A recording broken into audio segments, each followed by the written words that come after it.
परीक्षा घेणारा कोण आहे? गंमतच आहे वाङ्मयाची. काही गंमत अशी आहे, ज्याला परीक्षा द्यायची तो नैष्ठिक ब्रह्मचारी आहे आणि परीक्षा घेणारा गृहस्थी आहे. मला सांगा, गृहस्थ्यानं त्या वैराग्यवानाची परीक्षा घ्यावी का? सोहम आणि सोहम, शेवटी अहम ब्रह्मास्मी, मग काहीच नाही. अहम ब्रह्मास्मी नंतर सुद्धा शून्य आहे, कारण शून्य झाल्याशिवाय परमात्माची प्राप्ती नाही. विठ्ठल विठ्ठल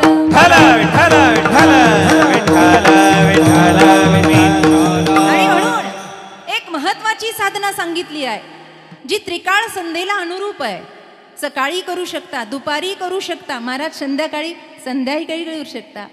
महाराज, या तीनही वेळेला, महत्वाच्या वेळेला वेळ नसेल तर अरे नाव घेण्यासाठी वेळ लागतो का? काळ लागतो का?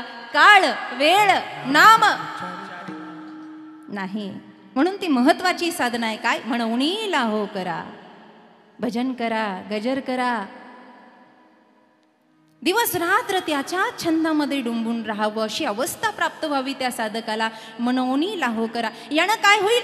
काळ चिंतनामध्ये सारल्या जाईल आणि देहाची आसक्ती सोडण्याची गरज नाही, ती आपोआप सुटेल. सोडायची काय गरज आहे? ते सुटलं पाहिजे. आणि मग महाराज, आता या भजनातच बसायचं का रात्रंदिवस? मग आमचं कसं होईल? नाहीतरी जन्मल्यापासून मरेपर्यंत माझं कसं होईल? या नादामध्ये मनुष्य असतो. म्हणून त्याचं उत्तर लगेच देऊन टाकलं, अरे पाळणाची कशाला चिंता करतोय? तो पालक आहे.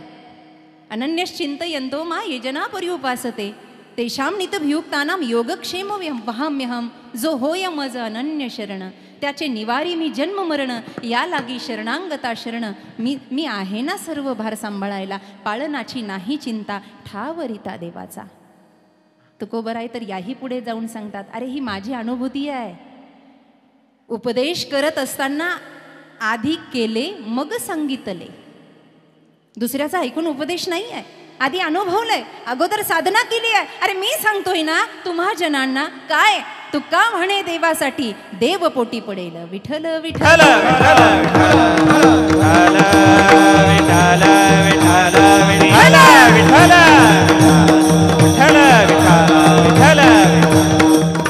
परिचित परंतु आवश्यक देण्याचा परिहार असा. माईबाप या ठिकाणी प्रथम पुण्यस्मरण ज्यांचं आहे, अशा आदरणीय मातोश्री कैलासवासी श्रीमती ताराबाई दत्तोबा पासलकर. खरं तर रणांगणामध्ये शिवबांच्या सोबत गरजलेला एक छावा म्हणता येईल, एक मावळा म्हणता येईल. वीरबाजी पासलकरांचं हे घराणं आहे आणि या घराण्यामध्ये वसा आणि वारसा या पद्धतीनं आपला संसार गाडा सांभाळून जिनं आपल्या पतींच्या सोबत, आदरणीय दत्तोबांच्या सोबत घरही सांभाळलं, देशसेवाही सांभाळली, समाजसेवाही सांभाळली, अशी आदरणीय 103 वर्षाची माता आपल्यातून निरोप घेते. हे देवस्वरूप जिनं आहे. तुम्ही वर्षश्राद्ध म्हणत असाल, पण मला तर वाटतं ही तिथी पुण्याची आहे. काय म्हणायचं? वाजवायच्या असल्या तर जरा जोरात वाजवत, नाही तर मी काही टाळ्यावरचा महाराज नाही बो, आधीच सांगून ठेवतो.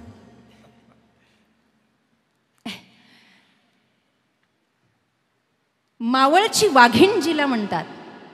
आदरणीय आजींवर ही जी पुस्तक आहे ना, आमचे बंधू आदरणीय दत्ताभाऊ पासलकरांनी मला ते 100 पानाचं PDF पाठवलं होतं. म्हटले दीदी एकदा नजर फिरवून घ्या.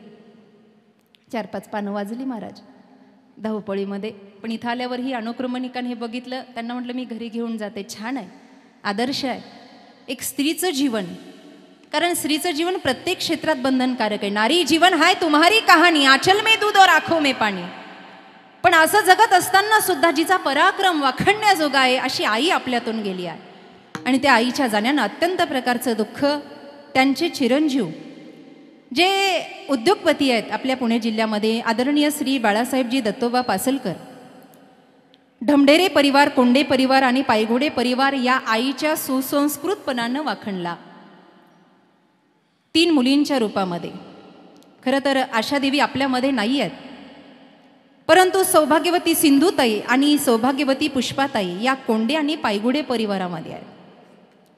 आईचा सुसंस्कृतपणा आपल्या पदराशी बांधून लेक ही नांदायला जात असते आणि म्हणून 42 पिढ्याचा उद्धार तिच्या हातामध्ये असतो. म्हणून आदरणीय सिंधुताईंनी सुद्धा कवित्व करण्याचा ठेवा केला आणि आपल्या आईवर अनेक कविता लिहिल्या, कारण ती आईच तशी आहे. खरं तर त्यांच्या सुनबाई आहेत ज्यांना 103 वयापर्यंत त्यांची सेवा घडली, अशा पार्वती वहिनी या ठिकाणी बसलेल्या आहेत. उद्योजक क्षेत्रामध्ये असणारे त्यांचे श्री योगेशदादा, श्री नरेंद्रदादा, श्री निखिलदादा, त्यांचे नातवंड आहे. नातसुना सौ अश्विनी, सौ शल्का, सौ सौदामिनी, असा संपूर्ण असणारा त्यांचा परिवार. आणि या परिवारानं आज ही सुंदर असणारी कीर्तन सेवा या ठिकाणी तिचं आयोजन केलं. खरं तर देवाला प्रार्थना करूयात. देवा, कधी कधी आपण देवाला प्रार्थना करतो, माईबाप, ए परमेश्वरा, यांच्या आत्म्याला चिर शांती लाभू दे, यांच्या आत्म्याला चिर शांती लाभू दे. पण वांजळे महाराज, आज म्हणावंसं वाटतं, देवा, आमच्या या आईला तुझ्याजवळ ठेवू नको, पटकन कोणत्या न कोणत्या रूपानं आमच्याजवळ पुन्हा पाठवून दे, कारण आम्हाला त्या संस्काराची गरज आहे. म्हणून आजचं जे काही पुण्य निर्माण होईल, कायेन वाचा मनसेंद्रियेत्वा बुद्ध्यात्मदावा प्रकृती स्वभावा करोमि यद यद सकलम परस्मय नारायणायती समर्पयामि. विठ्ठल विठ्ठल विठ्ठल विठ्ठल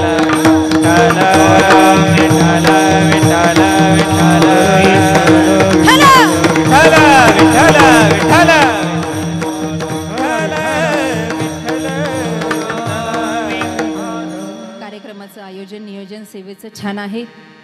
सुंदर माईक सिस्टीम आहे. आपण सर्व माईबाप आहात.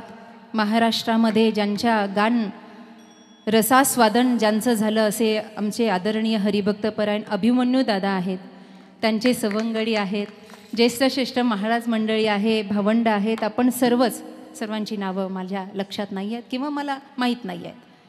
आदरणीय हरिभक्तपरायण वांजळे महाराज आहेत. या ठिकाणी हरिभक्तपरायण पायगुडे महाराज आहेत. आदरणीय ज्यांनी विण्यापासून सुंदर आपल्या स्वरांनी सुरुवात केली, आदरणीय हंडे महाराज आहेत. आणि मृदंग आचार्य आमचे अमित दादा आणि आमचे पार्थ दादा. असं सगळं शोभेचं वातावरण आहे. फक्त पंखा असता तर मला शांत झोप लागली असते. हाय, पण हवाच येई ना त्याची. असू दे, हाताच्या टाळीनं जरा जोरावा वाढवा आणि विठ्ठलाचं भजन करा. विठ्ठल विठ्ठल विठ्ठल विठ्ठल विठ्ठल विठ्ठल. जग प्रकाशित व्हावं, अज्ञान तिमिरांध्यस्य ज्ञानांजन शलाकया, असतो मा सद्गमय तमसो मा ज्योतिर्गमय. प्रकाशाच्या दिशेनं जावं म्हणून आज योगायोग आहे. पाठीमागं आमचे आदरणीय मारणे बाबा आहेत. 15 वर्षापूर्वी त्यांची माझी भेट झाली होती. त्यांनी ओळखलं, म्हणजे वयस्क जुनी माणसं, त्यांची दृष्टी किती सूक्ष्म आहे. आपण तरुण असून म्हातारे झालो. म्हटलं तुम्हाला कुठेतरी पाहिल्यासारखं वाटतं. अहो म्हणले, तुमची सेवा मी घेतली होती 15 वर्षापूर्वी. या संस्काराचा भाग आहे, तुकोबा ज्ञानोबांचा भाग आहे. कशासाठी? जग प्रगतशील व्हावं, जे उजेडात असावं, त्याचा अंधकार निघून जावा. आणि योगायोगाने आजचा दिवसही तसा आहे. आज दीप अमावस्या आहे. आज दीप अमावस्याचा योग आहे. आज दिवे घासायचे आहेत, दिव्याची पूजा करायची आहे. मेणबत्त्या लावायच्या नाही बरं का, मेणबत्त्याचा काळ आपला नाही. दिवे घासून दिव्याची पूजा करायची. दिव्याला म्हणायचं, ए दिव्या, तू उजेड टाकतोयस आणि अंधकार दूर करतोयस. पण आमच्या नशिबानं सोन्याच्या पिंपळाखाली एकदाच आम्हाला असा उजेड भेटलाय की एकदाचा अंधार जीवनातून निघूनच गेलाय बघ आमच्या. कारण त्यांच्यात तेवढी ताकद आहे. माऊलींच्या बाबतीत सांगायचं झालं तर काय करत नाहीयेत ते. सर्वभूत सर्व साक्षी, साधकांचा मायबाप, दरुषणे हरिताप, सर्वभूती सुखरूप कोण? ज्ञानोबा. नाथ महाराज म्हणतात, माझा कैवल्याचा पुतळा प्रगटला, म्हणा म्हणा चैतन्याचा ज्ञानोबा. तेव्हा असा उजेड दिलायस ना की करील ते काय. परी पाहे बीज शुद्धांग. आई गेली आहे पासलकर परिवारातली, पण आम्ही नेहमी सांगत असतो, एक माय गेली आहे ना. दैव योगानं या महाराष्ट्राच्या भूमीमध्ये आपल्याला 2 आया मिळाल्या आहेत. एक जन्म देऊन दूध पाजून आपल्याला मोठं करते, तर दुसरी ज्ञानेश्वरीचं दूध पाजून आपल्याला भवसागरातून पार करते. ही दुसरी माय आपल्या वाट्याला आली आहे. किती भाग्यवान. भाग्योदयेन बहुपुण्य, भाग्याचा उदय. आणि म्हणून आज त्यांच्या पुण्यस्मरणाला कीर्तन सेवा आहे. माईबाप, या व्यास मंचावर उभा राहण्याची पात्रता माझी आहे किंवा नाही मला माहीत नाही. तुकोबांच्या अभंगावर बोलण्या इतपत ज्ञान तर माझ्याकडे मुळीच नाही. पण तरी सुद्धा परमहंस परिव्रजकाचार्य ब्रह्मलीन स्वामी सागरानंद सरस्वती महाराज त्र्यंबकेश्वर आनंद आखाडा यांच्या कृपा आशीर्वादाने प्राप्त व्यासपीठ आणि आई भगवतीच्या कृपेनं बुद्धीमध्ये जसं ज्ञान प्रगट होईल आणि आई वाणीतून जसं बोलून घेईल तसा जास्तीत जास्त अभंग सोडवण्याचा प्रयत्न करेल. विठ्ठल विठ्ठल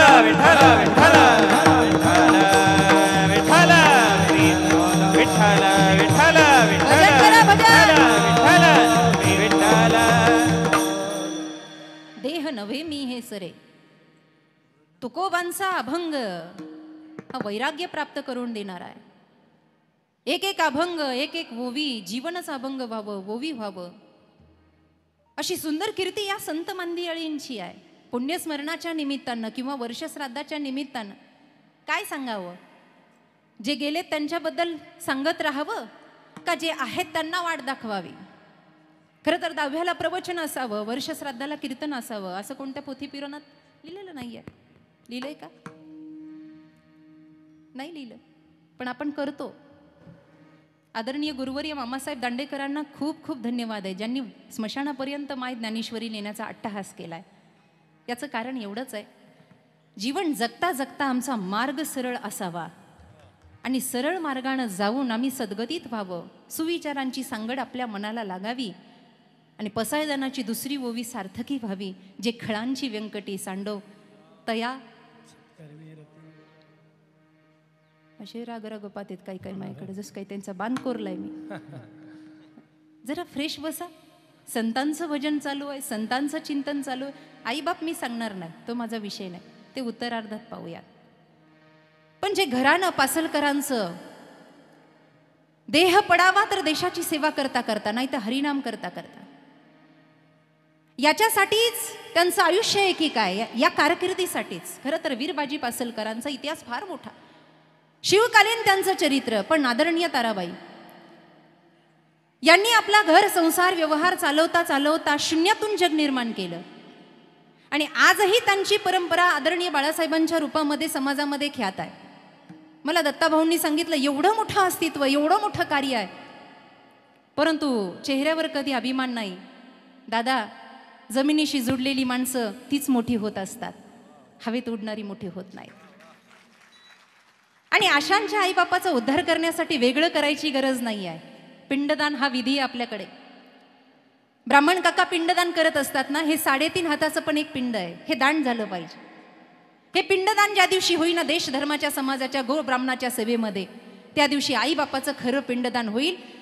आज बाळासाहेबांच्या आणि नातवांच्या कार्यातून जी समाजसेवा होती आहे, आदरणीय 3 बहिणींच्या आणि त्यांच्या जावाई बापूंच्या नात सुनांच्या, या सगळ्यांच्या हातून जे समाजकार्य होतंय त्यांनी ते केलंय, आजही ते कार्यरत आहे.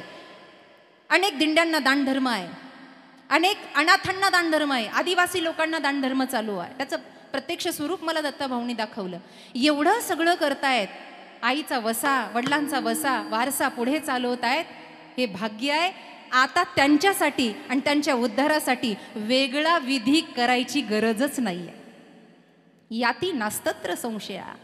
बस त्या धामाला ते प्राप्त झाले. कारण का भूता द्यावे दान हर पुण्य या नावे, हरे पुण्य या नावे, हरे पुण्य या नावे. आर्तभूता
मनुष्य जीवनातलं सत्कर्म आहे आणि ते सत्कर्म आदरणीय बाळासाहेबजी करतायत.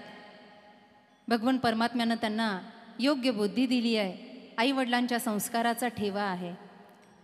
या देहामध्ये या पंचतत्वानं भिजलेल्या रंगलेल्या या देहाला सत्कर्माच्या दिशेने नेत जावं, ही तर संतांची भूमिका आहे.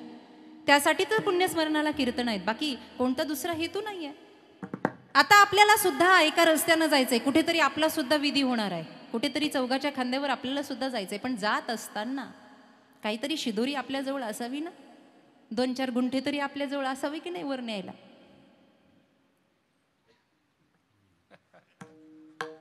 10-20 तोळे सोनं असावं वर न्यायला. तुम्ही नेलं तर मला सांगा, मी घेऊन जाईन वर. काहीतरी सुसंस्काराची शिदोरी असावी. हा देह त्या सत्कर्मासाठी पडावा. आज वंदनीय महाराज म्हणतात, देह नोहे मी सरे. हे देह तादात्म्य कुठपर्यंत धरायचं, हा देहाचा अहमदंड कुठपर्यंत धरायचा. अरे काहीतरी कार्य करण्यासाठी हा पिंजरा हातात दिलाय. देवे दिला देह, पैसा गोमटा. भजना जाग्यावर आहेत बरं. भजना गोमटा, भजन करण्यासाठी दिला. म्हणून दिनरजनी हाची धंदा, गोविंदाचे पवाडे. काहीतरी काम करण्यासाठी दिला. मग याची आसक्ती किती वेळेला धरून, अरे योग्य वेळ आली ना की त्या देहाचा मोह सुटला पाहिजे.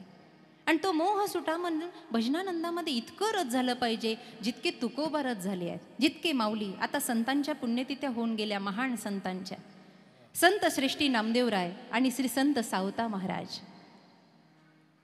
देह तादात्म्य सुटलं होतं महाराज. कांदा मुळा भाजी अवघी विठाबाई माझी, लसूण मिरची कोथंबिरी अवघा झाला आमची माळीयाची जात. हे म्हणत असताना त्या माळीपणामध्ये जी बागायती शेती करायची आहे ना, मनवा खेती करो हरिनाम की, ही 3.5 हाताची शेती त्यांनी केली. नामदेवरायांनी पंजाब पर्यंत वारकरी संप्रदायाची कीर्ती नेली आहे. पण भजन करता करता, आणि एवढं करून मी हे सगळं केलं असा अहंभाव कुठेच नाही आहे. मी भजन करतो, मी पूजा करतो, माझ्यामुळे हे सगळं होतं. काही काही लोक म्हणतात सप्त्याला गेल्यावर, महाराज बुक्यापासून सुरुवात करावं लागते, सगळं आम्हालाच पाहावं लागतं. मला तर कधी कधी असं वाटतं, मी नसलो ना सप्ताच होणार नाही. मी म्हणत असते, तू मर, तुझ्या 10वेला आम्ही सप्ताह चालू करतो, मग आम्ही कशाला. मी करता ऐसी म्हणसी तेने तू कष्टी होसी, राम करता म्हणता पावसी, यश कीर्ती प्रतापे. कशासाठी मी मी मी मी हे थोड्यापुरतं धारण करा. अहम ब्रह्मास्मी येईपर्यंत देहोहम देहोस्मी स्थिती असावी. एकदा अहम ब्रह्मास्मीकडे भजनानंदामध्ये चाललं की देहोहम देहोस्मी स्थिती सुटावी. आणि मग अहम ब्रह्मास्मी सुद्धा हा सुप्त अहंकाराचं कारण आहे, ही सुद्धा असू नये. मग त्यावेळेला स्थिती कोणती असावी, न सांगणारी स्थिती असावी, ज्याला शून्यपद असं म्हणताय. डोक्याच्या वरून जात आहे. उदाहरण सांगते. रानावनात काही लोकांना फिरायची सवय, शेतकरी गेला, त्याने सगळी खुरपणी केली, सगळ्या गोष्टी केल्या. मालक कधी नव्हे पाहायला आला. जुने कीर्तनकार हा दृष्टांत फार रंगवून सांगायचे. आणि मग मालक पाहायला आल्यानंतर त्यानं पाहता पाहता पाहता पाहता काटा त्याच्या पायात घुसला. काटा पायात घुसला, रक्तबंबाळ पाय झाला, सुजला पाय, वेदना व्हायला लागल्या. एवढ्या वेदना, काय करावं.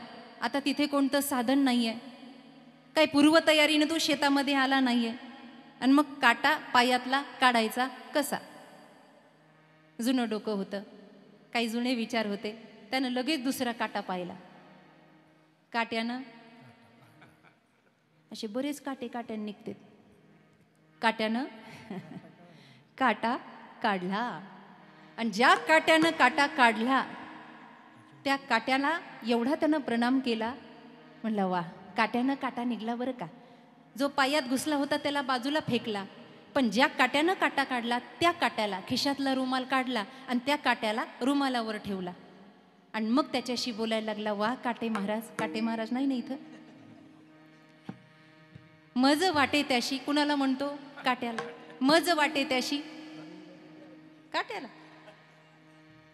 काय करावं. मला तर असं वाटतं ना, तुम्हाला कुठे ठेवावं. बोलतोय काट्याला, काटे महाराज काही करा, माझं मन तुम्ही जिंकून घेतलं. नाही, तुमची जागा या रानावनात नाही हो. घरामध्ये गेलो ना, देवघराजवळ अतिशय पूजण्यासाठी. तिथे काटा तुम्हाला ठेवून देतो आम्ही, पण तो वर कुठे ठेवायचा? मग काटा काढला आणि खिशात ठेवला. रुमाल झटकला, दुसऱ्या खिशात ठेवला. काट्यानं काटा काढला होता, खिशात ठेवला. घाईघाईनं घरी गेला. दुपारची वेळ, भूक म्हणते मी. जेवला आणि पोटभर उदरम पूर्णम झाल्यानंतर पत्नीला सांगितलं, अगं आता थोडीशी वामकुक्षी घेऊ का? वामकुक्षी ही थोडीच घ्यायची असते, घोरायचं नसतं. वामकुक्षी दुपारी थोडं आपल्या डाव्या अंगावर पडले, वामकुक्षी घेऊ का? म्हणले हो घ्या, मी तोपर्यंत बघते बाकीचं काय असेल ते. झोपला आणि तो झोपल्यानंतर खिशातल्या काटेरावांनी मोठा पराक्रम केला. कूस बदलली आणि सरकायला गेला, तसाच काटा पोटात घुसला आणि 30 टाक्याचं ऑपरेशन झालं. 5 लाख रुपये लागले. खिशातला बरा का पायातला बरा? कोणताच नाही झाला. कोणतं? पायात होता ना, बिचारा सावकाश घुसला. त्याला बरं वाटत होतं त्या पायात, राहू द्या महिनाभर. पायातला बरा का? मानाच हलविनात बाबा. काय फिट झाल्यात का काय म्हणा? पायातला बरा, मग खिशातला बरा? पायातला काढेपर्यंत खिशातला बरा, पायातलाही बरा नाही आणि खिशातलाही बरा नाही. तसं देहोहम स्थितीही बरोबर नाही आणि अहम ब्रह्मास्मीही बरोबर नाही. विठ्ठल विठ्ठल विठ्ठल विठ्ठल विठ्ठल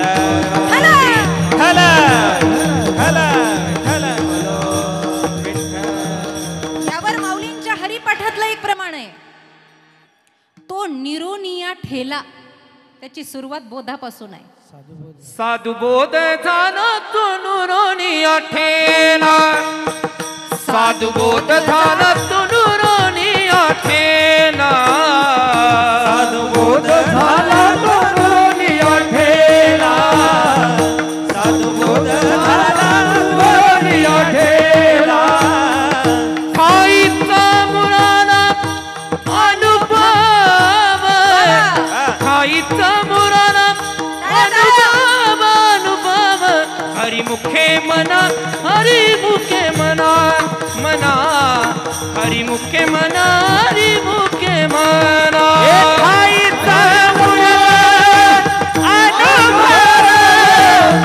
खाईचा अनुभव, हरिमुखे मना, हरिमुखे मना, मना हरिमुखे मना. तुकोबरा हेच तर म्हणतात, अरे अनंत संतांची मांदियाळी झाली. कुठल्याला तरी गुरु समजावं, कुठल्याच्या तरी आश्रित व्हावं. यदक्षरम मनाखेम आनंद मज केवलम. माऊली ज्ञानोबराय म्हणतात, मी गुरु आश्रित आहे. हा बोध झाला ना की भजनानंदाचा आनंद वाढतो. आणि एकदा भजनानंदाचा आनंद वाढला की हे देहदातात मी आपोआप सुटायला लागतं, ते सोडण्याची गरज नाही.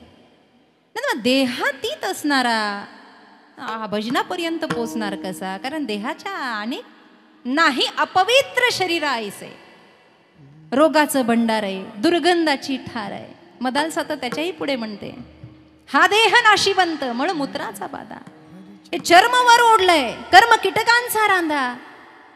अरे त्या हरिहराला, त्या परमेश्वराला, त्या गोविंदाला भजा रे. पर्यदे मदाला सा सोहम जोजो रे बाळा. शेवटपर्यंत आपल्या मुलांना तिनं वैराग्य व्हावं म्हणून उपदेश केला. तो उपदेश संतादिकांचा आहे. अरे या देहाला काय मी म्हणन, याला सजवण्यात का वेळ घालवावा, कशासाठी? शेवटी हा संपला, एकदा टाळी वाजली की गेलं. मनुष्य गेल्यानंतर त्याला मढ म्हणतात, प्रेत म्हणतात. अस्तित्व एका क्षणात संपतं महाराज, एका क्षणात. उरका म्हणतात, लवकर राहू द्या ना, प्रेम आहे ना तुमचं, जीव आहे ना, महिनाभर राहू द्या, गेलेत ना, राहू द्या. नको नको म्हणतात, वास येईल, आम्हाला कामं आहेत, बाकीची पण कामधंदे. उरका. कहत कबीर सुन मेरी गुनिया, आप गए बस डूब गई दुनिया. इस तन धन की कौन बड़ाई, देखत नाही नो में मट्टी मिलाई. आपने खातिर महल बनाया, आपल्यासाठी महल बनवला. काय कामाचा आहे? हाड तरी घरामध्ये नेतात का महिला मंडळ? माझं घर, माझं घर, माझी बायको, माझा नवरा, माझा परिवार, माझं सगळं. आता चाल सुरू असताना मी सुद्धा म्हणले, माझा रुमाल द्या, माझा माईक, माझं कीर्तन आहे तिथं, किती माझा सत्कार झाला. गप बस, लाकडा खाली जळशील. किती एक पाहतासा एकाची दहने वा वा, टाळ्या टाळ्या. एक पाहतासा एकाची दहने सावध त्या गुणे कारे नवा सावध त्या गुणे कारण व्हा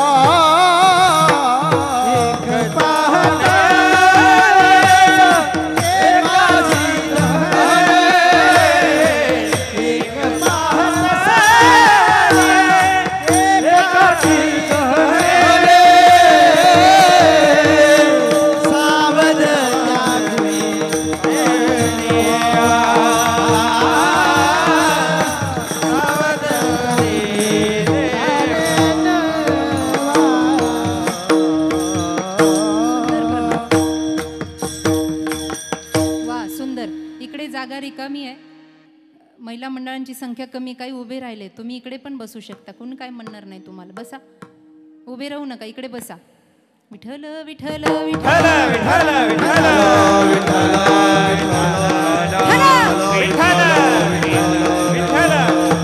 सावध व्हा, जागृत व्हा. या हरिभजनाच्या छंदामध्ये स्वतःला झोकून द्या. कारण का उरला उरे विठ्ठल या दिशेकडे आपल्याला जायचं आहे. त्याच्याशिवाय विठ्ठल उरणार नाही. पंचतत्वाचा आहे हा देह. याची आसक्ती बाधित झाल्याशिवाय नाही. याचा मोह, हा मोह कमी होत नाही. दिन प्रतिदिन आपण मोहाच्या दिशेने चाललोय. दैवी हेषा गुणमयी मम माया दुरतया मामे वये प्रपद्यन्ते माया मेतांतरंती. ते भगवंत म्हणतात, अर्जुना, ही माया जी आहे ना ममत्वासाठी, ही माया तर रडण्याचं कारण आहे बाबा. मनुष्य रडला, मोहाला धारण केलं म्हणून रडला. आपल्या मनासारखं झालं नाही, रडू आलं. कोणती घटना घडली नाही, रडू आलं. थोडं त्याच्यापासून बाजूला ठेवा. अरे हे एकदा सगळं एकदाच वेळेला संपणार आहे. सगळं शून्य होणार आहे, काहीच राहणार नाही आहे ना. या देहाची शाश्वती आहे. बस नैनम छिंदंती शस्त्रानी. आत्मा अमर आहे. म्हणून देह आणि आत्मा यांची जोडी एका विशिष्ट कार्यासाठी आहे. हे दोघंही प्रवासी आहे. कार्य संपलं, हे दोघाच्या बाजूला जाणार आहे ना. आत्मा जाळल्याने जळतो. याचं उदाहरण दिलं. रामायणामध्ये ती तारा रडत आली होती, वालीची पत्नी. आणि ती रडत आल्यानंतर ती प्रभू रामचंद्रांना विनवण्या करते आहे. पांढरे वेश धारण केलेले आहे. आणि ती म्हणती, रामचंद्रा, का तुम्ही एक पत्नी एक वचनी आहात, मर्यादा पुरुषोत्तम आहात ना, मग न्याय द्या मला, न्याय. भगवंतानं विचारलं, तारा कसला न्याय? का म्हणून माझ्या पतीला मारलं? खरं तर वाली सुद्धा भ्रमामध्ये होता मरता मरता. मै बैरी सुग्रीव पियारा, कारण कहू नाथ मोही मारा. मला का मारलं? माझ्या भावानं जानकी मातेचा शोध लावून द्यावा, त्याचं सैन्य कामाला यावं, एवढे स्वार्थी आहात तुम्ही. भगवंतानं सांगितलं, स्वार्थासाठी कुणाला जवळ धरत नाही वेड्या. ऐक, सुन, बंधू, कन्या, आपली मुलगी, आपल्या भावाची बायको, आपली आई आणि आपली बहीण, या चौघींचे नाते सारखे असतात. पुरुष मंडळ, आपली आई, आपली बहीण, आपली मुलगी आणि आपल्याहून छोट्या भावाची पत्नी, या चौघींचे नाते सारखे असतात. तू छोट्या भावाच्या पत्नीवर अत्याचार केला म्हणून मारलाय. शेवटी त्याला वैराग्य आलं, पण तारा अजून वैराग्यवान झाली नव्हती. जेव्हा वाली गेला त्यावेळेला ती रामचंद्रांना म्हणते, का न्याय द्या मला. का माझ्या कपाळावरचं कुंकू पुसलं? का न्याय? भगवंत म्हणले, काय पाहिजे? का मारलत माझ्या पतीला? भगवंताने तारेला प्रश्न केला, तुझं प्रेम पतीच्या शरीरावर आहे का पतीच्या आत्म्यावर आहे? तुझं प्रेम पतीच्या शरीरावर आहे की पतीच्या आत्म्यावर आहे? जर तुझं प्रेम पतीच्या शरीरावर असेल तर आम्हाला काही अयोध्येला जाऊन याचं लोणचं घालायचं नाही. आत्ता उचलन घरी घेऊन जा. आणि तुझं प्रेम जर पतीच्या आत्म्यावर असेल तर बाई ग, आत्मा हा मरत नाही. विठ्ठल विठ्ठल हा देह संपणार आहे, पण त्याची आसक्ती मात्र माणसाला रसातळाला घालते. विठ्ठल नामाचा छंद घेऊन देह आसक्तीतून मुक्त व्हावं, म्हणजे विठ्ठलच उरेल. अभंगाचं प्रथम. देह न हे मी है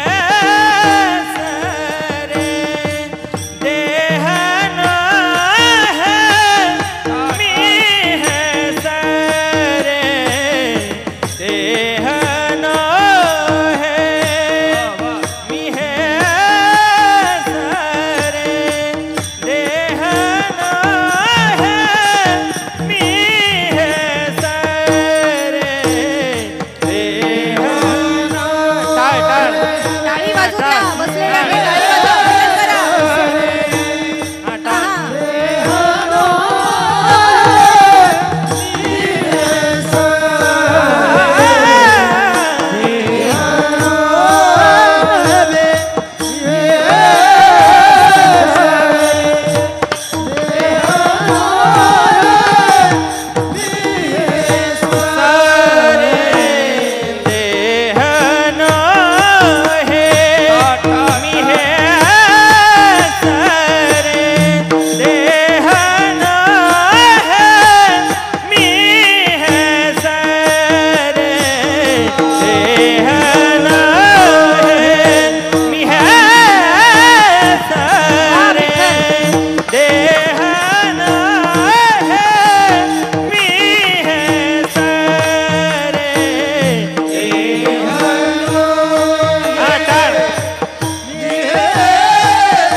देह नोहे मी हे सरे. देहाच्या ठिकाणी शून्य भाव असावा. शून्यापासून सुरुवात आहे. सगळं संपतं, सगळं संपतं. एक उदाहरण आहे श्रीमद भागवत महापुराणातलं. ज्या वेळेला 18,000 श्लोकांचं श्रीमद भागवत महापुराण रचलं गेलं, त्यावेळेला लागतो का बाबा पंखा आजचे दिवस? असू द्या. हां बघा इकडे. देह 18,000 श्लोकांचं भागवत महापुराण रचलं गेलं. माझ्याकडे लक्ष द्या. त्यावेळेला व्यासांना असं वाटलं हे सांगावं कुणाला तरी. आता कुणाला सांगायचं? कोणीतरी अधिकारी असला पाहिजे ना. ग्रंथही आपल्या नशिबानं इतके पावन आलेत. आम्ही नेहमी म्हणत असतो आपण एवढे भाग्याचे आहोत की आपल्या वाट्याला ग्रंथ, पंथ, संत आणि भगवंत नशिबानं भेटलाय. भल्या भल्यांच्या ग्रंथही काही कमी नाही. ग्रंथसुद्धा एक आई आहे. अहिता पासुनी काढिती, हित देवुनी वाढविती, नाही गा श्रुती परोती माऊली जगा. ते भागवत सांगायचं पण अधिकार पाहिजे. ज्ञान कुणाला सांगावं याचेही काही अधिकार आहेत. तंबाखू तोंडात भरून बसलंय त्याला ज्ञान सांगावं. तंबाखू चपला घट्ट धरून बसलंय आणि मग म्हणते त्वमेव माता च पिता त्वमेव चपला. आसक्तीच सुटेल ना कुठेही बसलं तरी. भागवत ऐकण्याचा अधिकारी, रामायण ऐकण्याचा अधिकारी, गीता ज्ञानेश्वरीचा अधिकारी आहे. अधिकाराशिवाय नाही. कुणाला सांगावं बरं. त्यावेळेला आकाशवाणी व्हायची, आकाशवाणी झाली. ते म्हटले व्यासा तुमचा मुलगाच हा भागवताचा पहिला अधिकारी आहे. अहो म्हणे तो आईच्या गर्भात एकतर 12 वर्ष लपला, राहिला म्हणता येणार नाही, लपला म्हणता येईल. त्याच्यावर प्रमाण आहे नामदेवरायांचं. एवढं लपून बसलं. बामणाचे पोर एक खेळासे ब्याले, बामणाचे पोर एक खेळासे ब्याले, बामणाचे पोर एक आवाज द्या, आवाज रे. कापत कापत बाहेर कापत नागवेची पळून गेले रे, नागवेची पळून गेले, ते नागवेची पळून गेले रे, नागवेची पळून गेले. ऐक खेळिया तुझं सांगतो ऐसे जाणली खेळ खेळ रे, ऐक खेळिया तुझं सांगतो जाणली खेळ खेळ रे, ऐक खेळिया तुझं सांगतो ऐक खेळिया तुझं सांगतो जाणली खेळ खेळ रे.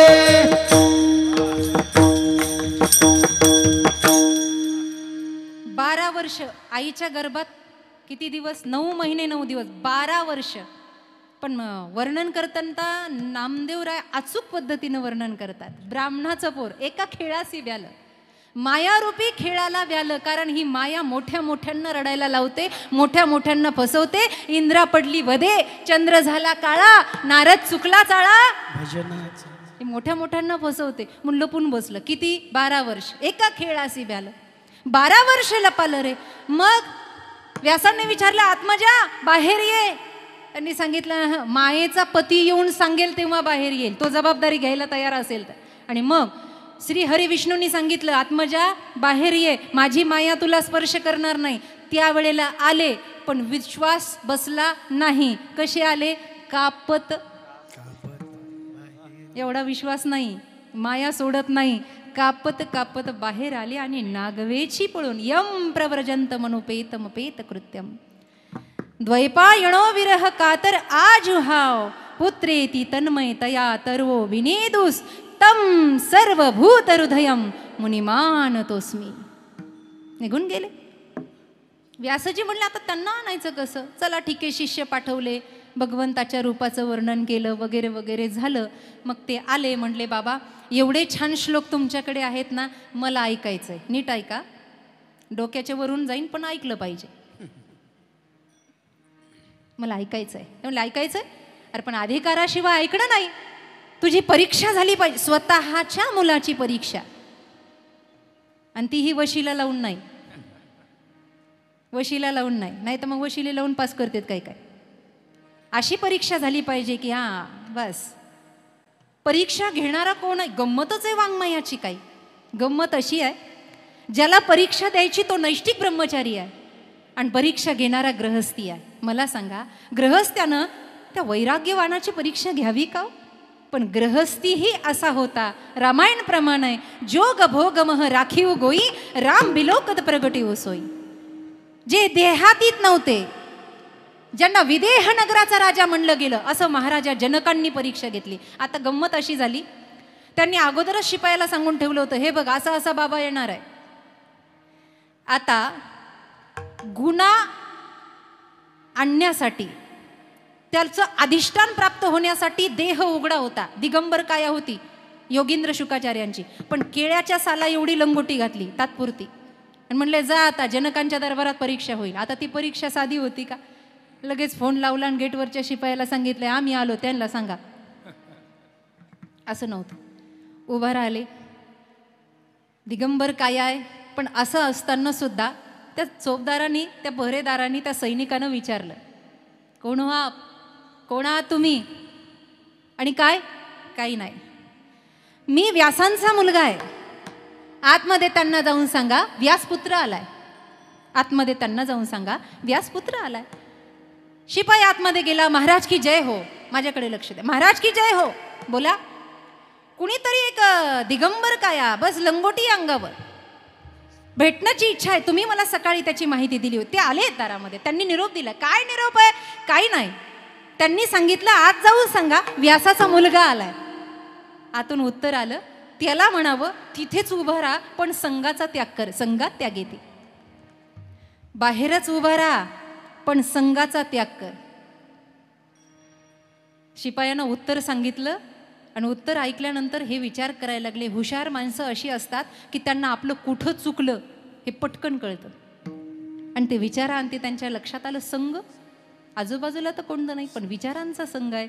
अच्छा अच्छा, मी त्यांचा मुलगा आहे हे ममत्व माझ्या ठाई आहे. माझं चुकलंच बरं का.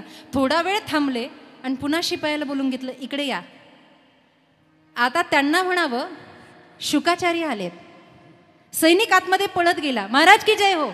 निरोप हो आलाय. काय ते म्हणले त्यांना जाऊन सांगा शुकाचार्य आला. महाराजा जनकांनी सांगितलं पुन्हा बाहेर जा आणि त्याला म्हणावं संघात त्याग येते. पुन्हा बाहेर आले. आता काय? अहो ते म्हणले संघाचा त्याग करा नंतरच आतमध्ये प्रवेश आहे. आता काय झालं? मग त्यांच्या लक्षात आलं हा शुकाचार्य ही देहाला लागलेली उपाधी आहे. आता ही उपाधी सुटली पाहिजे. हे नामकरण झालं या देहाचं आणि मी याचा ममत्व घेऊन बसलोय. ठीक आहे, हरकत नाही. तिसऱ्यांदा पुन्हा शिपायाला बोलून घेतलं. आता महत्वाचं आहे.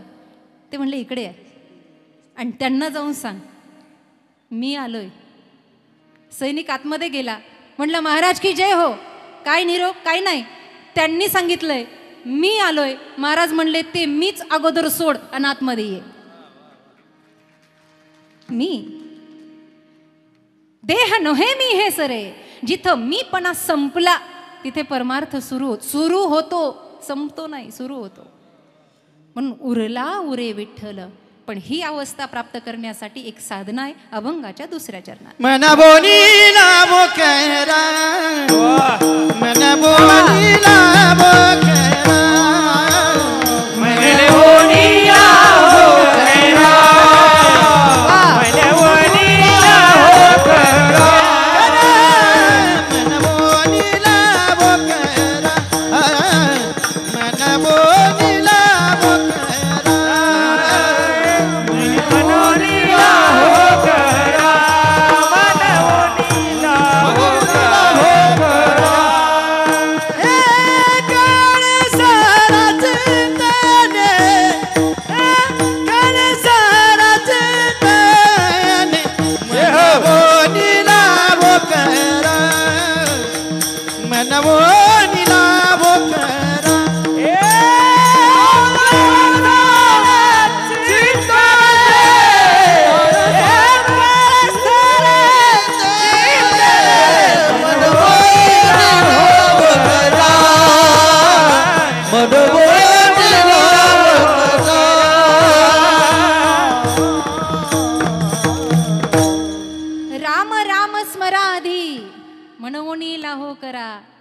सारा चिंतने. हरिमुखे म्हणा, हरिमुखे म्हणा, म्हणा हरी. झोपले का काय? हरिमुखे म्हणा. किती सोपं केलं. सोपे वर्मा. टाळ दिंडी हाती समाधीचे सुख सांडव. हरिमुखे म्हणा. हरी हरी हरी म्हणा रे. तेने माया जाळ. काहीच करायची गरज नाही. फक्त राम म्हणा, विठ्ठल म्हणा, हरी म्हणा. काहीतरी घ्या ना हो. काहीतरी प्रसाद घ्या ना नामाचा. कशाला तोंड पाडून बसताय? चिंता करायची नाही, चिंतन करायचं. मराठी भाषा अशी आहे, चिंतावरचं टिंब काढलं की काय होतं? इथे उद्योजक बसले आहेत, राजकारणातली माझी भावंड बसली आहेत, समाजकारणातली आहेत, संप्रदायातली ज्येष्ठ मंडळी बसली आहेत, ज्यांच्या आशीर्वादानं माझं व्यासपीठ धन्य आहे. अशी मंडळी बसली आहे. आपण सगळे आहात, पण चिंतन करूयात ना. कशाला चिंता? बरं, स्वतःची चिंता. दुसऱ्याच्या घरात टीव्ही आल्यावर काय लावं? पोट दुखलं पाहिजे. पण आमचं दुखतं. हे फार पोटदुखीचे प्रकार आहे. कशा कशाने पोट दुखतं तुम्ही फक्त जोरात बोला. बोलताना बेसनाचे पदार्थ खाल्ले की पोट दुखतं. जरा मोठ्याने बोला. बेसनाचे पदार्थ खाल्ले की पोट, शिळे पदार्थ खाल्ले की पोट. चालू कार्यक्रमात नाव नाही घेतलं की तेव्हाही दुखतं. अवघड आहे फार. हे जात नाही. कशाची चिंता? अरे चिता ऐसी डाकिनी, काठी कलेजा काय, वैद्य बिचारा क्या करे, कब तक दवा पिलाय. कधी स्मशानात कुणाला जळताना पाहिलंय का तुम्ही? पाहिलं असेल आपण सर्व मंडळी आहात. आता कधी जर पुढची वेळ आली ना, येऊ नाही लवकर वेळ 6 महिने तरी, पण आली. एखाद्याला तुम्ही अंतविधीला गेलात आणि जळताना पाहिलं, ए माता भगिनींनो, माझ्या आयांनो नीट ऐका, पुरुष मंडळी, एखाद्याला जळताना जर पाहिलं ना, तर मनात विचार करा, अरे शेवटी जळायचंच आहे, मग आयुष्यभर जळायचं कशाला? अरे शेवटी जळायचंच आहे ना. शेजारी शेजारी कधी कधी 2 हॉटेल असतात, एकाची चलती एकाच चलत नाही, पण हे टेन्शन घेऊन बीपीच्या गोळ्या याला चालू. कशासाठी? अरे याच्यासाठी हा देह मिळाला नाही. चिंता आहा, नो एंट्री. चिंतने चिंतने तद्रूपता, मन मुनी लाहो करा. कुणाच्या जीवनात दुःख नव्हतं, कुणी दुःख सोसलं नाही. देह तव आहे भोगाचे अधीन, भोगाचे अधीन, देह तव आहे भोगाचे अधीन. प्रारब्ध याचा मी काय असीन वाहू भार, याचा मी काय असीन वाहू भार, सर्व माझा काळ तुझी या चिंतने. वा वा, सर्व माझा काळ तुझी या चिंतने. भार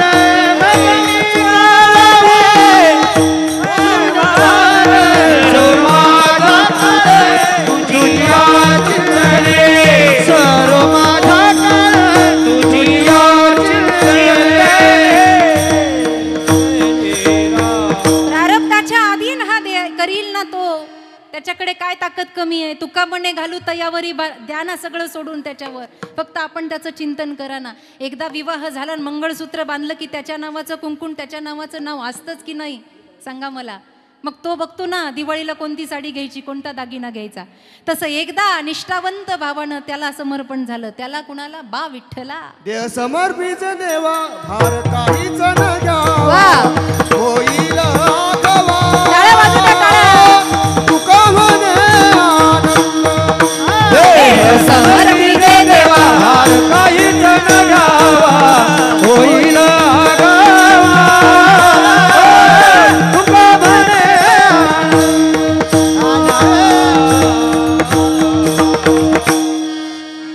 देव निवारील, त्याला समर्पण करून द्या, तो सांभाळीन. काही काही लोक, एक जणाने मला विचारलं, मंदिरात सोबत गेलो, दर्शन झालं, आणि दर्शन करून आल्यानंतर त्यांनी विचारलं, तुम्ही देवाला काय मागितलं? तुम्ही देवाला काय मागितलं महाराज? त्याचं एकच उत्तर आहे. आमचे स्वामीजी म्हणायचे, ती जर आई आहे ना, तर आईला काही मागायची वेळ आली नाही पाहिजे. तिला दिसत नाही का तिचं लेकरू कुठे चाललंय? तिला कळत नाही का तिचं लेकरू वेगळ्या वळणार? तिला कळत नाही का तिच्या लेकराला काय कमी आहे? मागायचं कशाला? ती कृपा करणारी आहे ना, तर ती सगळं करेल. किंबहुना धनुर्धरा, त्याचं प्रेम आहे ते आपल्यावर. म्हणून चिंतन करा, चिंता नको. असं करा, म्हणून लाहो करा, काळ सारा चिंतने. चिंतनामध्ये काळ सारून टाका. दुःख कुणाच्या जीवनात नाही. ज्यांनी माय ज्ञानेश्वरी घडवली त्यांच्याही जीवनात दुःख आहे. ज्यांनी गाथा लिहिला त्यांच्याही जीवनात दुःख होतं. दुःखातून ते काय बाधित झाले नाही का, पण त्याच्यातून ते बाहेर निघाले. कसे बाहेर निघाले? मी प्रसंग नेहमी सांगते, कधी तुम्हालाही माहिती आहे, तुम्ही चरित्र वाचून आहात. अनेक अनुग्रही माझ्या समोर बसलेले आहेत. तुम्ही ज्ञानेश्वरी गीतेचे पारायण करणारी मंडळी आहात. माझ्यापेक्षा 4 पारायण तुमचे कदाचित जास्तच झाले असते. नीट ऐका माता भगिनींनी, ज्या दिवशी तुकोबारायांचे पिताश्री जात आहेत, तुकोबाराय कीर्तनामध्ये आहेत. माहीत नाही आहे इकडे वोलोबांची तब्येत किती खराब झाली आहे, काही कळत नाही आहे. गावची लोक धावत पळत जात आहेत, कणकाई रडतायत, काही करा पण तुक्याला घेऊन या, कारण माझ्या तुकाशिवाय त्याच्या बापाला बरं वाटणार नाही. जीव आहे ओ लाडका, जीव आहे. भजनानंदामध्ये रमलेले आहेत तुकोबराय महाराज. तुकाराम महाराजांचं भजन आमच्यासारख्या कीर्तनकारांसारखं मोजून मापून नव्हतं वो. एवढ्या मिनिटात रामकृष्ण हरी घ्या, एवढ्या मिनिटात पहिली चाल घ्या, अवघा रंग एक झाला. हा, एकदा रंगले की रंगले ना बाबा, जाऊ देवाची या गावा. हा, ते गावच तिथे उमटलं, तिथे प्रगटलं. जन विजन झाले आम्हा विठ्ठल नामा प्रमाण, पाहे तिकडे बाप माय विठ्ठल आई रखुमाई. आणि अशी अवस्था असताना तिकडे म्हणे अंतविधी सुद्धा झाला. धावत पळत तुकोबा निघाले. उंबरठ्यावर उभा आहेत. जशी गाय हंबरडा फोडते ना, तसं कणकाईनं हंबरडा फोडला होता. तू क्या, अरे बाप तुका तुका म्हणून गेला, कुठं बसला होतास रात्रभर. तुकाराम महाराज देवाला आणवायला लागले. अरे भजनात एकदा सुद्धा असं जाणवलं नाही ना, माझ्या बापाचा प्राण तळमळतोय माझ्याशिवाय. का मिठी मारली आईला, आणि फार वेळ नाही, कणकाई 5-6 महिन्यात कणकाईचंही जाणं झालं. सौभाग्याचं जाणं पचलं नाही त्यांना. मायाही गेली आणि बापही गेला. तुकाराम महाराज देवाच्या समोर बसून रडतायत. देवा आता काय झालं का मनासारखं. नेली ना एकदाची माय, नेला ना एकदाचा बाप, आता मला कोण सांभाळणार आहे. ए विठोबा, माझ्या विठोबाचा कैसा प्रेम भाव. आता कुठे आहे तुझं विठोबा, पण आता दिसू दे ना या तुक्याला. आणि त्या दिवशी तुकाराम महाराज निष्ठेनं संकल्प करतात. आई बाप गेल्यावर संकल्प काय करावा. दुःख गुणाच्या जीवनात नाही, पण दुःखाला कवळून बसणं हे प्रेम नाही आहे. त्यातून सत्कर्माची दिशा निवडा. तुकाराम महाराजांनी त्या दिवशी संकल्प केला. विठो तुझे माझे राज, वा, विठो तुझे माझे राज.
ज्या दिवशी जीवनातलं सगळं संपलं असं वाटत असेल ना माई बाप, त्या दिवशी आळंदीला जावं, देहूला जावं, तिथं रमावं, तिथं बसावं.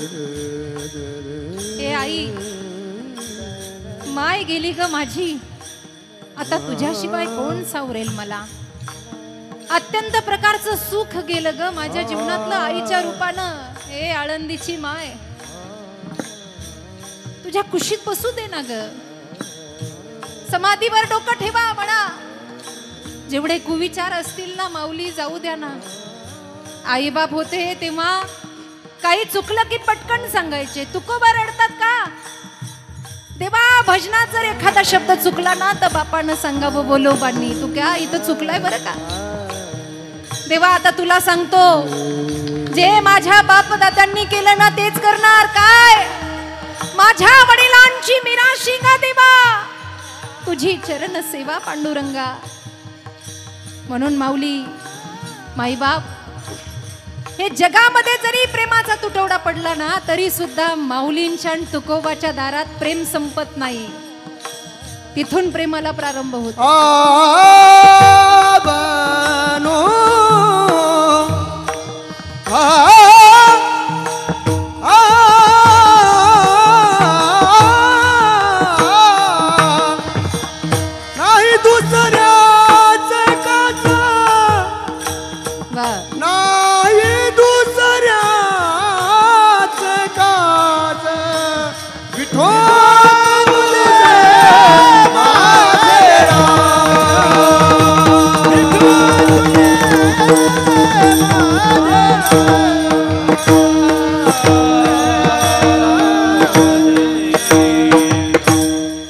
माझं नातं वेगळं आहे देवा.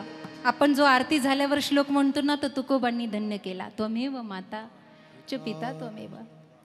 ह्या अभंगाची त्या श्लोकाजवळची सार्थकता आहे. तू माझा मी तुझा, बस आता हे घट्ट नातं आहे देवा.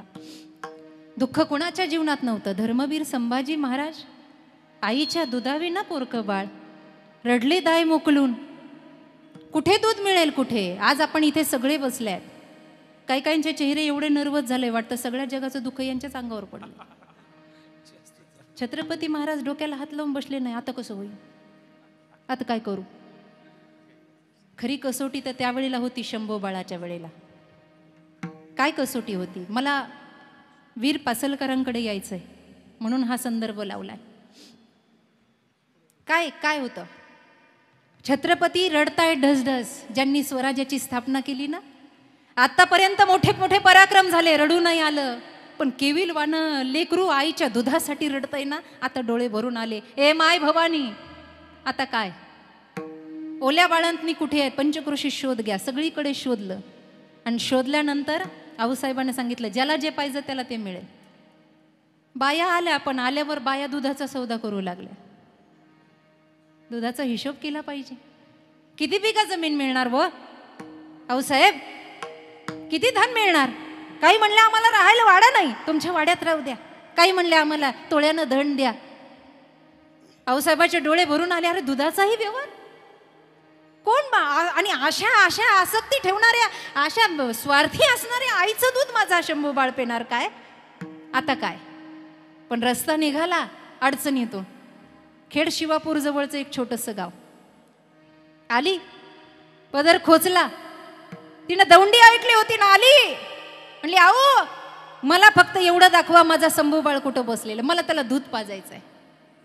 कोण ग तू? तुला नको का बिका जमीन? नको तुला? सोनं नको? नाणं नको? कोण आहेस तू? तिनं सांगितलं, मी गाडे पाटलाची सून आहे, माझं नाव आहे धाराऊ, मला दूध पाजायचंय.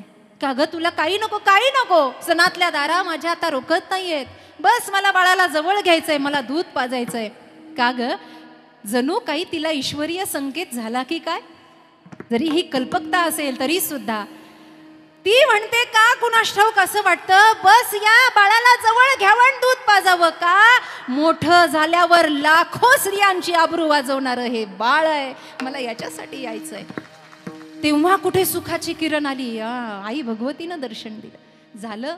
दुःख सर्वांच्या आयुष्यात आहे, म्हणून भजन करणं सुटलं नाही संतादिकांचं, शौर्यांचं धाडस सुटलं नाही. आज दत्तोबा पासलकर, त्यांची कारकीर्द पाहिली तर महाभयानक. आज त्या पुस्तकामध्ये रोमांच अंगावर उभा राहतो. अशी सुद्धा माणसं. आणि आज 12वे वंशज आहेत आमचे आदरणीय बाळासाहेबजी दादा. 12वे वंशज. हा याची देहीन याची डोळा असे वंशज पाहायला मिळतात, हे आमचं भाग्य आहे. विवाह होऊन आल्या आणि आल्यानंतर ताराबाईंनी दत्तोबांचा संसार प्रारंभ केला. छोट्या मोठ्या घडामोडी होत्या, चांगल्या पगाराची नोकरी होती, पण दत्तोबांनी तो पगार घरसंसाराला लावलाच नाही, तो इतिहास शोधण्यासाठी लावला. आज मला या पठारावर जायचं, या गड किल्ल्यावर जायचंय, इथे काय मिळतं का, तिथे काय मिळतं का, या शोधामध्ये. पण घर गृहस्थी चालणार कशी? छोटंसं गोळ्या बिस्किटाचं दुकान टाकलं, पण कमी पडू दिलं नाही. घरातली गृहिणी कशी असावी याचं उत्तम प्रकारचं उदाहरण म्हणजे आदरणीय मातोश्री आहेत ताराबाई. उत्तम प्रकारचं उदाहरण. संसारामध्ये एक एक कोडे आहेत, ते कधी सुटतच नाही, कधी सुटत नाही. आमचं महिला मंडळ पाहिलं ना, कुठं बाहेर गावी जात असताना फार विचित्रपणा आहे स्वभावामध्ये. नवऱ्यानं आवाज देवा, अगं मी गाडी घेऊन आलोय, बस ना लवकर गाडीमध्ये. मग त्या आतल्या घरापासून सुरुवात करतात. आतलं घर, मग ती कडी लावली का, नीट लावलं का, कपाटाला चावी लावली का, इथून सुरुवात आहे. मग ती लावली का, आले. हे सगळं बघत बघत आतून दारं खिडक्या बंद करत करत करत करत करत करत करत बस आता समोरच्या त्या लोखंडाच्या गेटला मोठं कुलूप लावायचं आणि एकदाचं गाडीत बसायचं. आणि बस आता दरवाजा उघडला हंडे मारत आणि आता बसायचं. अगं बाई, दुधावर झाकण ठेवलं का नाही कुणास ठाऊक.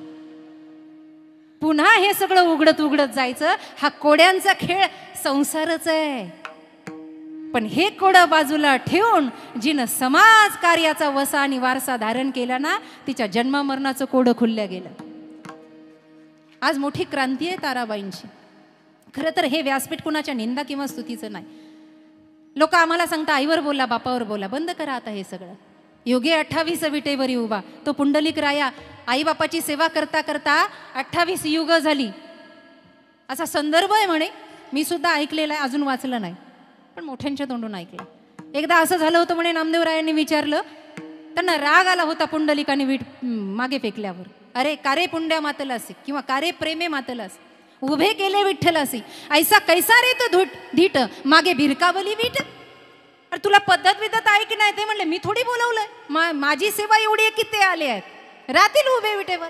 मग नामदेवरायांनी पुढे येऊन देवाला विचारलं, नीट ऐका, ए देवा, एक पुंडलिक झाला ज्यांना 28 युग तुला विटेवर उभं केलं, आता तू विटेवरून खाली कधी उतरशील? तेव्हा देवानं सांगितलं होतं, मी नाही, देवानं, ज्या दिवशी महाराष्ट्रात दुसरा पुंडलिक जन्माला येईल ना, त्या दिवशी मी विटेवरून खाली उतरेल. उतरच ना तो. आमचे पुंडलिक एका कानानं ऐकते, दुसऱ्या कानानं सोडून देतात. त्यांना काय सांगायचं? आमच्याच्यानं झालं नाही, माझ्याच्यानं झालं नाही. आमचे स्वामीजी म्हणायचे, बाळ रडू नको. मी रडायची त्यावेळेला. स्वामीजी म्हणायचे, बाळ, कीर्तन प्रवचनातून एखादा परिवार सुधारला आणि आईबापाची सेवा घडली ना, तुझं जीवन सार्थकी झालं. ते सद्मार्गाला लागले ना, तुझ्या आईची सेवेचं पुण्य आहे ना, तुला घडेल. पण मी तरी सुद्धा लोकांना सांगत नाही, कारण का यात काय मोठेपणा नाही. ऐका, काही लोक म्हणतात आम्ही आईबापांना सांभाळलं, अशा आम्हाला सांगायला आले ना, ते निघून गेल्यावर मी म्हणते येडं हे, आईबापाला सांभाळलं म्हणतंय. हंडे महाराज, शेवटच्या श्वासापर्यंत आपली माय आपल्याला सांभाळत असते, आपण नाही तिला सांभाळत. अरे ती गेली तरी ना, कधी कधी आपण म्हणतो ना, मरता मरता वाचलो. हे जे वाचणं आहे ना, तो आईचा आशीर्वाद आहे, तो बापाचा आशीर्वाद आहे. आणि त्यांच्यासाठी गात राहावं, बोलत राहावं, हा हा, त्यांची सेवा करावी. नाही सेवा घडली, निदान त्यांना सुख कशात आहे हे कर्म तरी करावं, हे कर्म तरी करा. थोडंसं विषयांतर होईल, पण एक प्रश्न तुम्हाला विचारायचा आहे. घरावर आपत्ती आली की आपण ब्राह्मण काकाकडे जाता आणि ब्राह्मण काकाला म्हणता, आमच्या घराकडे काहीतरी दोष लागलाय, तुम्ही बघा. तेव्हा ते म्हणतात, तुमच्या घराला पितृदोष लागलाय. म्हणता का नाही? पितृदोष, पितृदोष निवारणासाठी त्रिपिंडी कालसर्प आहे त्र्यंबकेश्वराला, जिथे त्रिवेणीचा संगम आहे. हे करणं योग्य आहे, कर्मकांडाचा विधी आहे. पण एक छोटा प्रश्न आहे, मुठभर तांदळासाठी आपला बाप किंवा माय उपाशी राहील का? मग पितृदोष लागला का? त्यांच्या मनासारखं कार्य अजून आपल्या हातानं घडलं नाही म्हणून ते रागवलेले आहेत. ज्या दिवशी सत्कर्म घडेल ना, त्या दिवशी आई बापाला आनंद होईल आणि त्यांना मोक्ष मिळेल. त्या दिवशी खरं पिंडदान होईल. हे आहे. आणि हे सगळं करत असताना त्या भजनाची तार, त्या संत महानुभवाच्या सत्संगाची तार कधीच सुटल्या गेली नाही पाहिजे. कारण का? निस्वार्थपणानं भजन करावं, सांभाळण्यासाठी तो समर्थ आहे. अभंगाचं तिसरं चरण. पाळनाची नाही चिंता, पाळनाची नाही चिंता, चिंता पाळनाची नाही चिंता, पाळनाची नाही चिंता, पाळनाची नाही चिंता, चिंता पाळनाची नाही चिंता, चिंता पाळनाची नाही चिंता, चिंता पाळनाची नाही चिंता. ठावरिता देवाचा, ठावरिता देवाचा, मनमोडी लाभो प्रेरा करा, मनमोडी लाभो प्रेरा. ठावरिता देवा पाय, ठावरिता देवा पाय, मनमोडी लाभो करा, मनमोडी लाभो करा.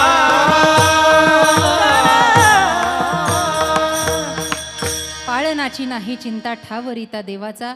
वंदनीय महाराज म्हणतात, एकदा त्याच्या ठाई समर्पण केलं की तो आपलं पालन पोषण. आता पालन पोषण म्हणजे फक्त खाणं पिणं, आपल्या खायचं लक्षात राहतं जास्त, फक्त खाणं पिणं नाही.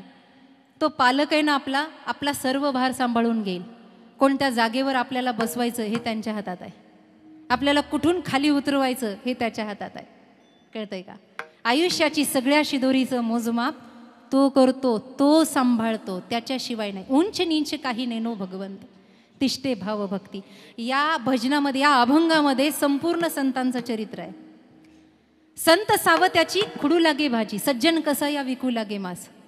हे सगळं पांडुरंगाने येऊन केलं. जनाबाईचं दळण दळू लागला. आज आपण आस्तिक बसलात, नास्तिक बसलात, मी दोन्ही बाजूने बोलते, मला घेणं देणं नाही, पण तात्पुरतं समजायलाही हरकत नाही. हंडे मारा, समोर बसणारे सगळे माळकरीचे आहेत. आता तरी हसा.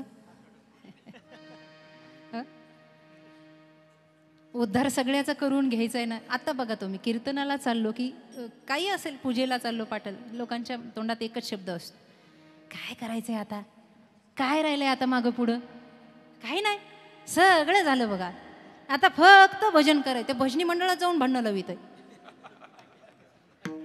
तिथं जाऊन भांडणं, दिंडीत गेला दिंडीत भांडणं, काय करायचंय आपल्याला. अरे तू गप बसलेला बरा, तू काहीच करू नको, देव तुझ्याकडं पाहतोय. मनाचे उद्वेग कधी थांबलेले नसतात. इतक्या वाटा शोधतात अशी लोक, इतक्या वाटा शोधतात. संत संगतीमध्ये अनुग्रहित जीवन जगावं, गाथ्याच्या ज्ञानेश्वरीच्या अनुग्रहित जीवन जगावं.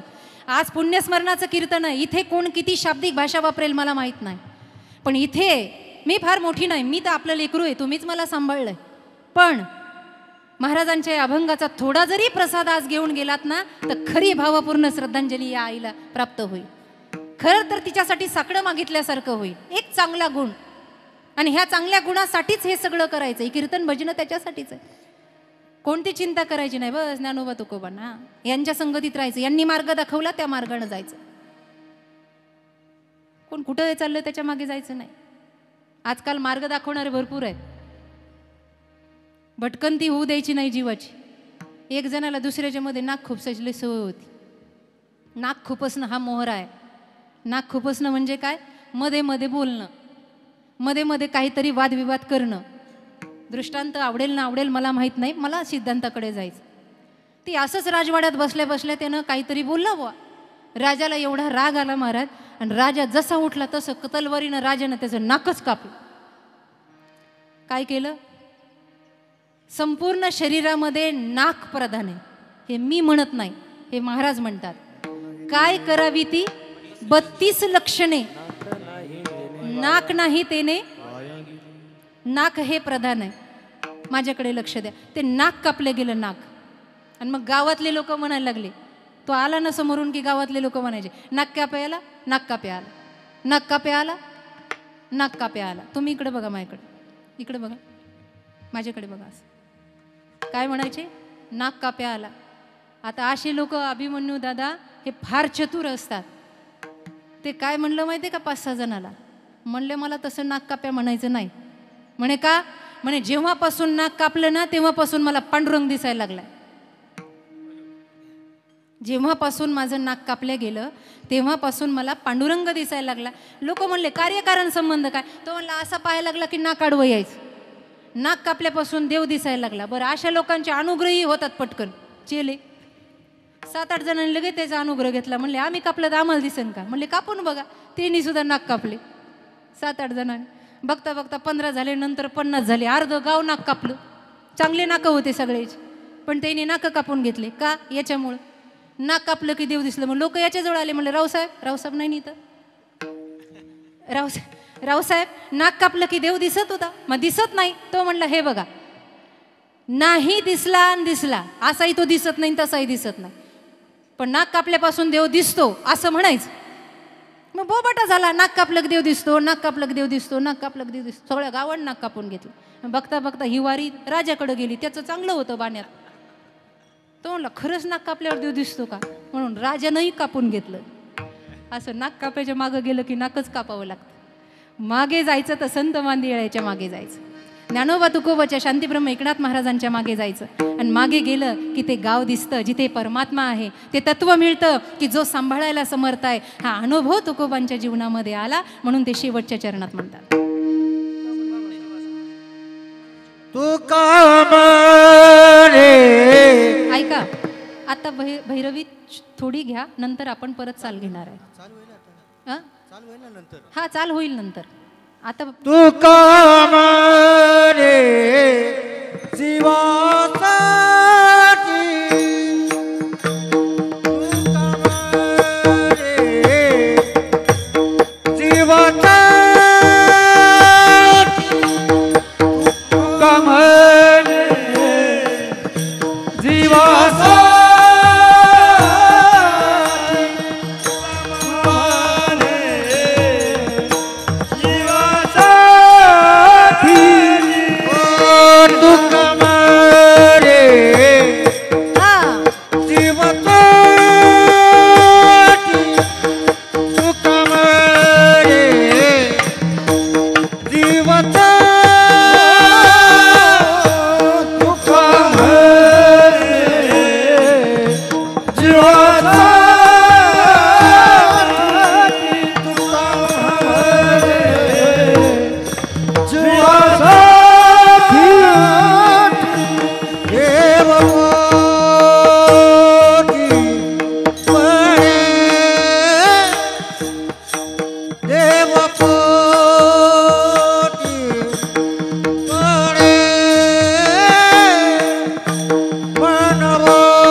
साधावया भक्ती काज नाही लाज धरित या न्यायानं भगवंत निर्वाणी गोविंदो असे मागे पुढे काहीच साकडे पडोने दे या अर्थानं तुका मने जीवासाठी देव पोटी पडेल, देव पोटी पडेल तुका मने जीवासाठी. पण काय करायचंय? म्हणून भजन केलं, निस्वार्थ भावानं त्याला समर्पण केलं. शिष्यस्तेहम शादी मान्त्वाम प्रपन्नम किंवा शरीरम स्वरूपम तथा वा कलत्रम यशश्चारु चित्रम धनम मेरु तुल्यम मनश्चेन लग्नम प्रभोरम ग्रीपद्मे ततः किम ततः किम ततः किम ततः किम.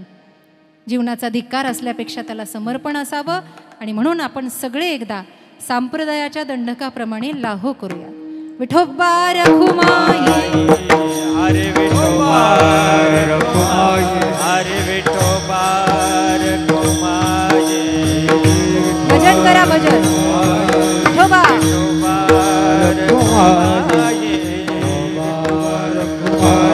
हरे विठोबा रखुमाई हरे जय जय हरे जय जय विठोबा रखुमाई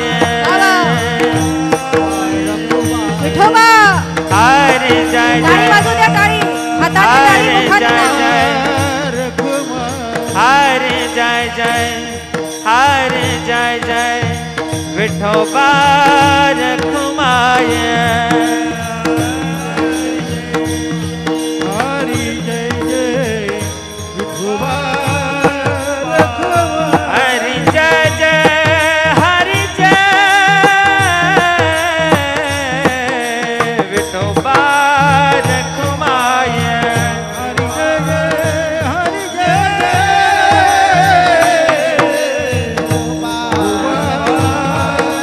हरि जय जय हरि जय हरि जय जय विठोबा रखुमाई.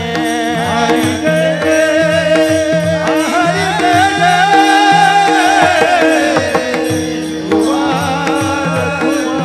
हरि जय जय हरि जय जय विठोबा रखुमाई.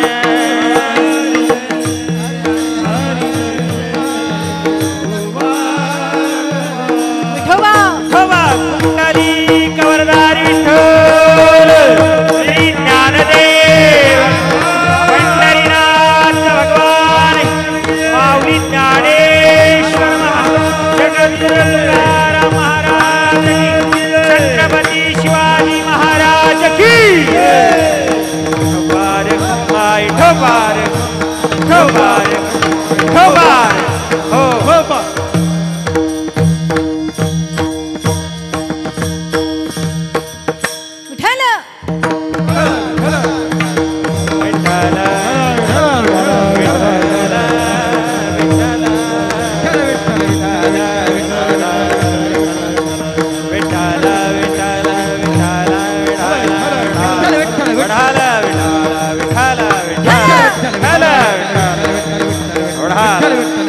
आदरणीय ताराबाईंचं या ठिकाणी प्रथम पुण्यस्मरण आहे. खरं तर नियोजित वेळ आमचे दत्ताभाऊ पासलकरांनी मला सांगितलं की 10ला कीर्तन सुरू होईल आणि 4 वाजेपर्यंत कीर्तन चालू राहील. या ठिकाणी 11:15पर्यंतचा वेळ त्यांनी मला दिला होता. कैलासवासी श्रीमती ताराबाई दत्तोबा पासलकर यांचं आज प्रथम पुण्यस्मरण आहे आणि त्यानिमित्तानं आदरणीय श्री बाळासाहेब दत्तोबा पासलकर त्यांचे चिरंजीव जे उद्योग क्षेत्रामध्ये त्यांचं नाव मोठं आहे, उद्योगपती आहेत, पण एवढं असूनसुद्धा आईच्या सुसंस्काराचा ठेवा ज्यांच्याकडे आहे प्रसाद रूपाने आणि एवढंही करता करता समाजाचं कार्य जे करतात, या घराण्यातली सुनबाई असेल, त्यांच्या मुली असतील, त्यांची नातवंड 3 आहेत, त्यांच्याही पत्न्या नातसूण आहेत, हा संपूर्ण परिवार खरोखर वाखाणण्याजोगा आहे. सुसंस्कारानं रुजलेला हा परिवार या दत्तोबा पासलकर आणि ताराबाई पासलकरांच्या ज्ञानाचा, सुसंस्कृतीचा प्रसार, वीरबाजी पासलकरांची सुविचार मनामध्ये ठेवून या कलियुगाच्या प्रघातामध्ये सुद्धा आपण हे कार्य करता. खरोखर आपलं सर्वांचं कौतुक आहे पासलकर परिवारांचं. आणि हाच आदर्श या पुण्यस्मरणाच्या निमित्तानं आपल्या सगळ्यांच्या मनामध्ये बसावा, हा ठेवा. कारण हा प्रसाद आहे. अन्नाचा प्रसाद खाल्ला तरी तो त्याचा नाश आहे, परंतु सुविचारांचा प्रसाद हा शेवटच्या क्षणापर्यंत. कळतंय का? मनुष्य हा शेवटपर्यंतचा विद्यार्थी आहे. एकदा लता दिदींना कुणीतरी प्रश्न विचारला होता की दीदी, शेवटचा राग कोणता आहे? राग जो आपल्याला येतो तो नाही, राग. त्यांनी सांगितलं राग हा कधी संपत नाही. काय सांगता, शेवटच्या क्षणेलाही एखादी तार स्वराची जोडली तर तोही राग बनून येईल. तसं मनुष्य हा, माझे आता विचार संपले, मी भरपूर कमवलं. काही काही लोक म्हणतात हां मस्त केलं, खूप झालं, आता काही हां, शेवटपर्यंत मनुष्य विद्यार्थी आहे, शेवटपर्यंत. आणि या आईसारख्या विचारांचा प्रसाद जर आपल्याजवळ असेल ना, तर जगात कोणतंही संकट येऊ द्या, लढण्याची ताकद निश्चितपणानं मिळेल. असं एक आभा मंडळ आहे यांच्याकडे. आज 103 वयापर्यंतचं जगणं बघा ना, हे साधं आहे का? आता आमचं पुढं काय होईल काय माहिती. तुमचं कायला सांगावं, आम्ही आमचं सांगतो. अर्ध जीवन आमचं गाडीमध्ये चाललं, जागरणामध्ये चाललं, चहा पिण्यामध्ये चाललंय, जागायचंय, म्हणायचंय. एवढ्यामध्ये अनुष्ठानं कधी करायची, आसनं कधी करायची, जप ध्यान कधी करायचा, हे सगळं करता करता एक दिवस रामनाम सत्य होण्याची वेळ. पण 103 वयापर्यंत मानलं पाहिजे त्यांना. आणि तेवढ्यापर्यंत खाण्यापिण्याचं नियम. एवढंच नाही, त्या पुस्तकांमध्ये मी वाचलं की दत्तोबा पासलकरांपासून भजनाचा सुद्धा आनंद त्यांनी घेतला. अनेक मंदिरांचा जीर्णोद्धार केला. टाळकरी माळकऱ्यांना जेव्हा पूर्वीच्या काळात एवढ्या व्यवस्था नव्हत्या, दगडाचे टाळ, पण ह्या टाळ व्यवस्था उपलब्ध करून देण्याचं मोठं साधन त्यांनी त्यावेळेला केलं. आणि आजही आदरणीय बाळासाहेब जिथे कमी तिथे आम्ही या भावानं उतरतायत. हा त्यांचा सद्गुण आहे मोठा. आणि हाच सद्गुण, याचा प्रसाद थोडा थोडा आपण सर्वजण मिळून या ठिकाणी घेऊयात.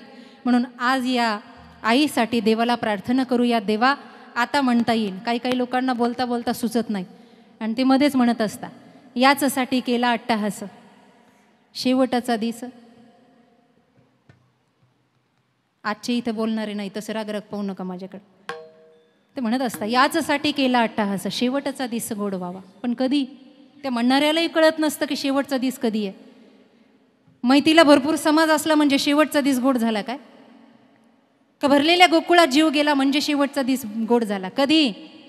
शेवट तो भला माझा बहु गोड झाला, ज्याचा भजन करता करता देह पडला, किंवा देशाची सेवा करता करता देह पडला. म्हणायचं याचसाठी केला अट्टाहास, आता शेवटचा दिस. आणि अशी माणसं गेले तरी त्यांचे विचार मात्र जिवंत राहतात. म्हणून या विचाराच्या जोडीला आज कीर्तन सेवा माझ्या वाट्याला आली. तुम्हा सर्व माईबापांचं मला एकत्रपणाने या ठिकाणी दर्शन झालं. आणि वारकरी संप्रदायाचे सर्व ज्येष्ठ श्रेष्ठ मंडळी, आदरणीय हरिभक्तपरायण शिवचरित्र करतात महाराजांच्या वाणीतून, पहाडी आवाजातून अतिशय सुंदर आहे असे आदरणीय हरिभक्तपरायण हांडे महाराज या ठिकाणी आहेत. सर्व वडीलधारी मंडळी आहेत. इकडे हरिभक्तपरायण भरेकर महाराज, तसेच हरिभक्तपरायण वांजळे महाराज, पायगुडे महाराज,